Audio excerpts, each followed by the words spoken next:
Hey everyone, Peter Zine here, coming to you from DC once again with the next installment of our leadership series on world leaders of the present and recent past. Obviously have the Capitol here behind me, which is, I've been coming in and out of DC for 25 years now. It's always under construction, which I think says something about US government, and the food trucks in front of it are more reliable for food service than anything that's inside, which I think is equally good for a backdrop for the president we're going to talk about now, which is Donald Trump.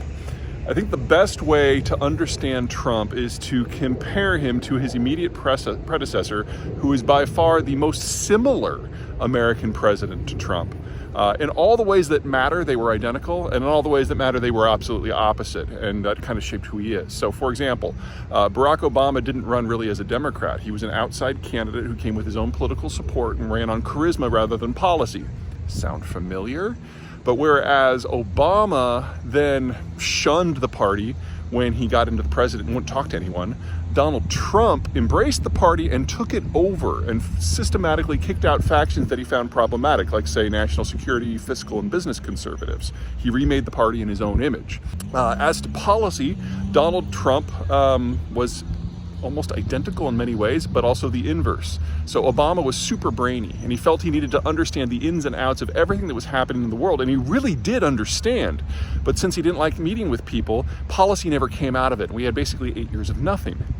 Donald Trump was going to have a policy, and he loved the limelight. He loved being with people, but a little bit like Obama, he didn't really care what they had to say. So most meetings were about him talking about him, and policy would come out as a tweet, and he just assumed that the government would take it and run, and that's not how management works. So we had policies, they were loud, they were brash, they were bold, and they were never implemented because the president was moving on to the next thing. It didn't matter if this was domestic or foreign policy. So government by speech, government by tweet, again, inverse of Obama. There was no follow-up whatsoever, but it was loud and it was ever present. Now, I attempt in my work to be apolitical because nobody hires me to find out what I think about domestic politics or where I think the world should go. They care about where it is going, regardless of whether I like it or not, regardless of whether they like it or not. And so I tend to give politicians a lot of rope to hang themselves before I make a judgment. With W. Bush, I didn't really give up hope until year 7, when the surge happened in Iraq and it became apparent that the national security community had been so locked into the war for so long, and the administration was so tired and just lost all creativity that it was apparent that nothing good was going to happen with the remainder of the term. With Barack Obama, I lost faith immediately after the re-election when it became apparent that this hands-off, non-management style wasn't just until he was beyond the next election, that this really was the president and we were never going to get any policy ever. Donald Trump and I probably started to part ways a little earlier. In the second year, he started actively campaigning publicly against institutions in the US government that were designed to do nothing but support the president.